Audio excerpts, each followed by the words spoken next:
The Nigerian Labour Congress has insisted that today's strike against forced subsidy removal will hold as talks with the federal government on a short-term palliative collapsed yesterday.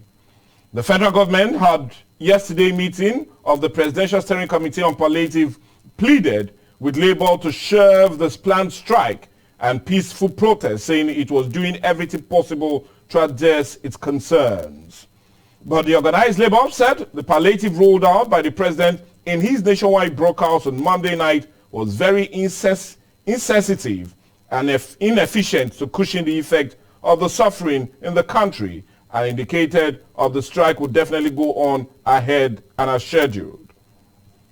Briefing State House correspondent at the State House, Abuja, the Chief of Staff to the President, Femi Gbajabiamila, appealed to organized Labour to shelve the planned protest.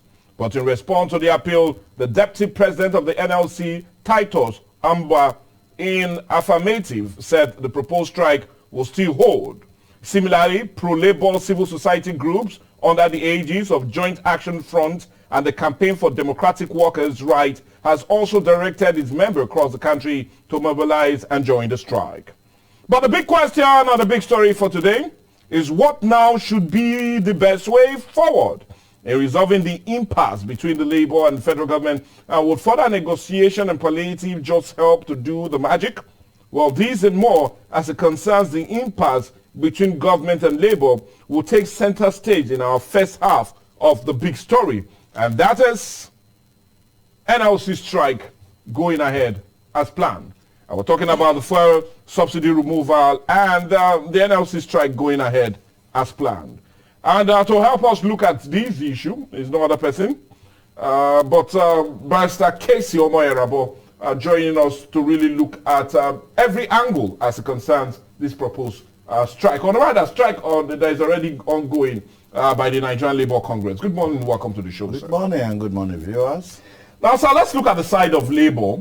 And even after Monday's president broadcast and 500 billion naira palliative on transportation, agriculture, manufacturing sector and others, and a proposed plan to still do more yet. And after that meeting yesterday, they still went ahead on a proposed strike today. Now, do you see this as coming a bit too late, knowing that Labour had over 2 weeks made their intention on a strike today, or do you feel like them calling off the strike will make Nigerians not take Labour seriously? What do you feel necessitated their strike? Are they scared that if they call it off now, undermining the meeting they had yesterday and the palliative being rolled out by President Bola Ahmed Tinubu on Monday night, it would just be as if Nigerians would never take them serious? Or do you feel they are not even comfortable in itself with the palliative, hence a need for them to embark on the strike?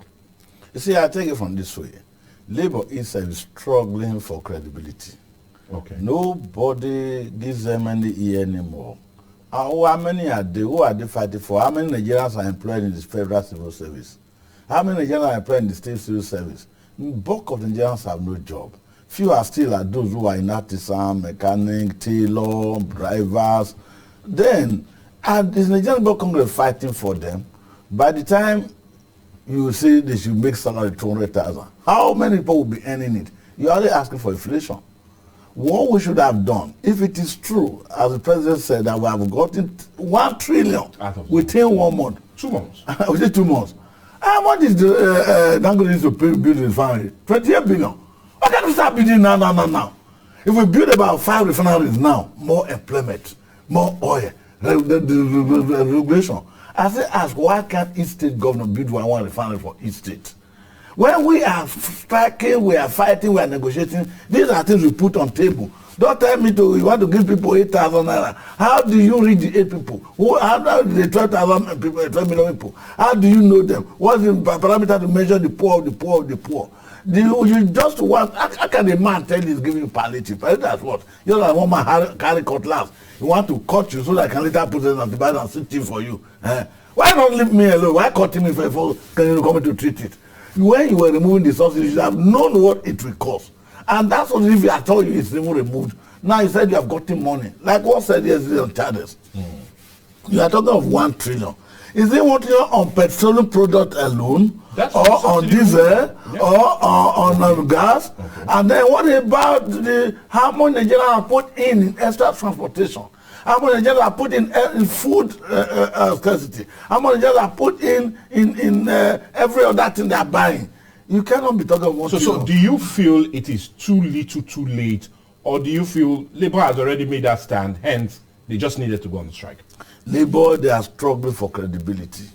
So they just want to be seen doing something. I can tell you it's political. Both Labour and federal government, they are playing with us.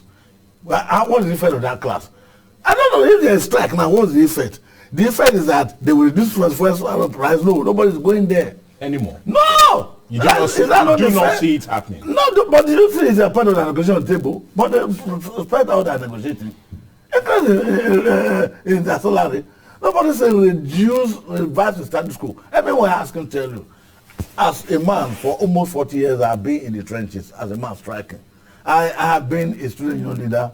I have been a human rights leader. During the time we removed about during Jonathan, I led the state, these data everywhere. But I'm beginning to ask, if you do not know, people will be using you.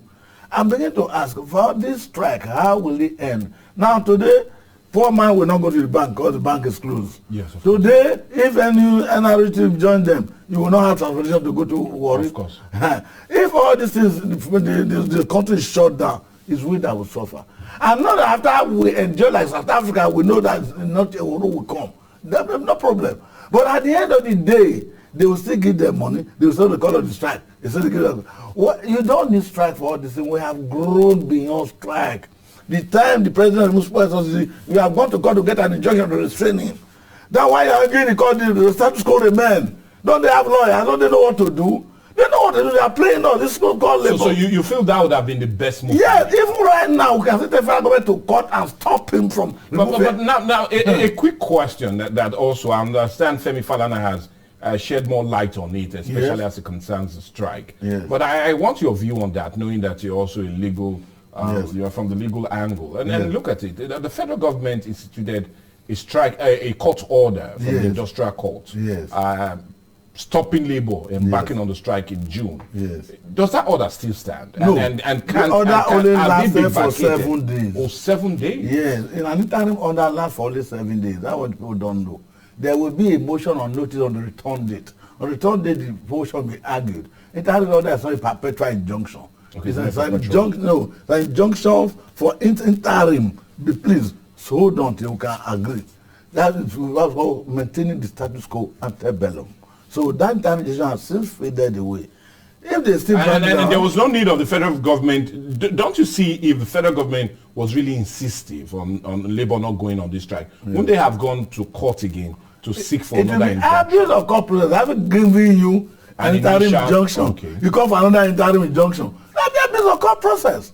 So there was no way the federal government could have done that. Yes. To the court. Remember ASU? One night they went to prescribe ASU, forged their own ASU, and got the court to that stop it from strike. ASU went to court. The court is not for only federal, but the problem I have with my colleagues at the branch is that when you go there, now if a labor should go for interim injunction, they will not grant. Okay. But when it's from government, it's easy to go. Okay, now let's leave where the judiciary seems to be there. But I want us now to look at the palliative. Yes. Now, you feel Labour went so all in the bid to create a name, as you would say. And that is just even answering my second question in saying they did it because they needed to, and Nigerians would have not taken them serious, if that's what you really mean. But now let's look at the palliative being rolled out by President Bola Ahmed Tinubu on Monday. Yes. Do you see this really going a long way in cushioning the effect of the fuel subsidy? How can let me really out so at least we understand where it stands. Yes. 75 billion naira is meant for 100,000 SMMEs, 50 billion naira for 1 million nano businesses, 200 billion for farming. We're talking about rice, wheat, and all cassava and others. 100 billion naira for 3,000 CNG mass transit buses, among others. Are you now saying, because this is where Labour stands, we understand even the Trade Union Congress president yesterday, I'm talking of Osifo, kicked against it and said it was not enough. Do you feel it is also too little? It's not a matter of too little. It's not even necessary. Like I said, you don't use contract to cut a man and begin to put antibiotics and begin to stitch it. We wouldn't have stopped from cutting him. Okay, now, what you are saying is that they will give us money. They give us buses. They give farmers money. Why did you do ever since? And moreover, do you need to give people money? Don't give me fish. Teach me how to fish. Create environment for people to do business, to strive. Create environment for people to start business. Then, let them be a part and parcel of the governance. Like I said, what's wrong if each state governor build a refinery? And build a capital industry. So are you saying this would have come earlier? Yes, this palliative is not, you know what I said is not necessary? Okay. Remember NSAS? We brought palliative and the state governor never distributed them and gave small house we could go. When there was extra, we begin to break away houses and saw where politicians pack them, stack them up to sell them later. So this money, how does it trickle down to the poor man in so the implementation is what you're concerned about. And even the implementation, for example, how do you give me 8,000 naira? And then what do I eat tomorrow after eating 8,000? No, but apart from the 8,000, I'm looking at other palliative being given by President Bola Ahmed Tinubu. Yes. The 500 billion. Yes. Do you feel you call it 500 billion for 200 million people?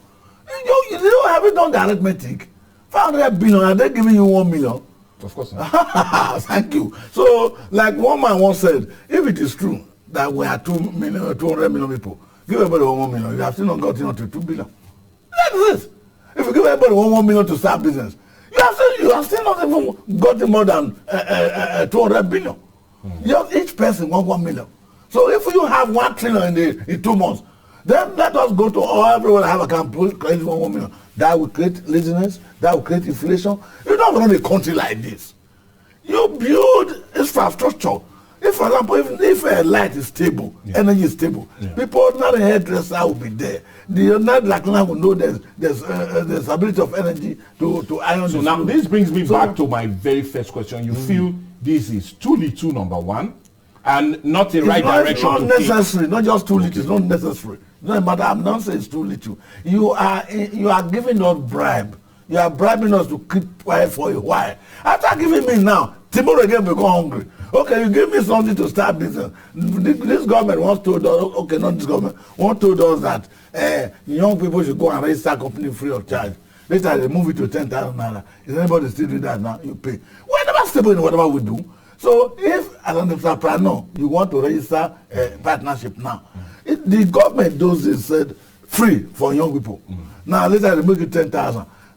Go there now see whether the protocol about to neck will make you pay 50,000. Okay. Now one of the reasons federal government pleaded with Labour not to embark on this strike and protest is not just the resultant effect it will have on the economy, but they are also concerned with the issues associated with protest. So how really important that such should be peaceful to avert more pains and sufferings on innocent Nigerians? It depends. Depending on the organizer of this protest. Let me take, for example, in Delta State. I used to be the chairman of civil society in Delta State. Yes. I used to organize protests a lot. You know what we do? We map out the weak and the infirm not to follow us. Okay. We keep them somewhere and provide for them. Then we know those who can walk. We know those who can stay in a vehicle. Then we know those who put medical personnel as we go about. And then we get some rough ones who will be able to stop the thing from being hijacked by thieves who go and break shop. And they go forward first and tell shops to close. If they steal your thing, don't blame us. Before we carry our placard. NBA protest, we did those ones. Then human rights protested. We have been doing that over the years. That will not be hijacked. But wherefore, at a particular point, as we are protesting, a pro-protest coming. You know, government have their own human rights. As we are protesting genuinely in the Nigerian Labour Congress, you see people who are pro-Tinubu just now. They will start shooting at you. So they are equal protesters. I don't even security agencies. But how really important is it for the peaceful to drive home the message? Because we've seen many protests before in Europe and other countries. Protests of carrying placard road, destroying vehicles, is no longer in vogue. It doesn't help. You will only lose at the end of the day. People will be arrested. You that was strong protesting will be begging for bail. That is no longer the issue. People will be dirty. Some people will die. You destroy a lot of things. A thing you say is not available, you are destroying them. We have done that in the past, was our mistake. The modern day protest to sit at home. Sit at home, don't go anywhere. And then let your men go to court. Don't go about in the streets say you are protesting. Like, remember during the time of Becca Order Council, what we do those days when we in school? They will say, sit at home. Okay. We all sit at home, don't come out. So you cannot come harass me inside my house because I'm not coming out. Okay. Oh, now the environmental people sit at home. Okay. Now, because of time, now, there's every indication that there seems to be an impasse between government and labor. And on the money, we've had a series of meetings between not just labor, but also the Presidential Steering Committee on resolving this. But I want, what do you feel will be the way forward? And when I say way forward, I mean real quick resolution of this issue. If the president shall announce this evening that fuel has returned to 250-300, all is gone. Yes! One word from him. We don't need any of that thing. You see that happening? So if you refuse, is it you know this country? You're just an individual. Then let us go. That is it. You know your children are suffering. You know the palliative. You say they should go and be taking banana first until the rice is cooked. Are you joking? So it's not if you live to see the rice. So what if the president should start right now? If the rice is on fire, would that not give you a need to wait? You need to wait. What if you don't live to get see the rice? And what if the rice is even a lie? Nothing's on fire. Yeah, that is another thing. So if the president should come out, oh, I'm sorry, my fellow Nigerians, I can see the people are suffering. Okay, we will review the fuel subsidy later. Right now, fuel pump price was 210 when we increased it. We'll make it a little now, negotiate it. It's now 300. Everybody go buy the normal. So you feel that will just be the quick. That will just be. Then at the end of the day, it will make sure that our energy works. There's light everywhere. Then after that, not just that energy works, it will ensure that this importation has lifted only to subsidy. I can tell you, people don't do the subsidy. A farmer brings the yam from his house. The motor used to pan it for panning the yam is broken. He now give it to another person, go and pan and bring for his children to eat. And he said the children, is now, you sold the yam for 5 naira. The children are now going to buy pan yam for 15 naira. The father said, I will give you just 13, they don't have money. That is subsidy.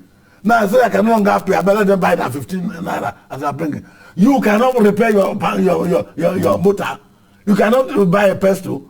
And that's why you are saying they should suffer, that there's something wrong somewhere. Something wrong in this has to be Nigeria.